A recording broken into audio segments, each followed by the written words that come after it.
Salam petani. Pada video kali ini adalah proses pengapuran.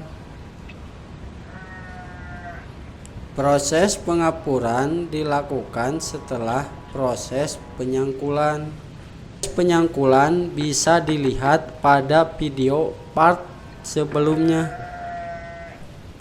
Pengapuran pada proses penanaman kentang berguna atau berfungsi untuk penetralan pH tanah.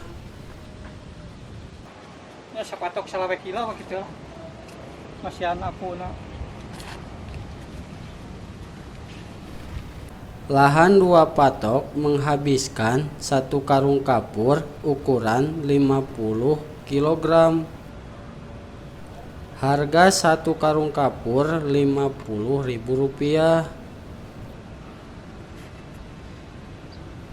Biaya kuli 1 hari pada proses pengapuran Rp50.000.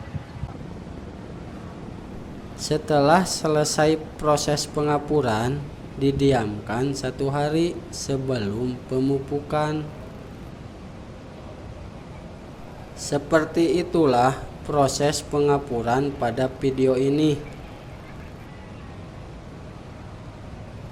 Pada video selanjutnya, yaitu proses pemupukan.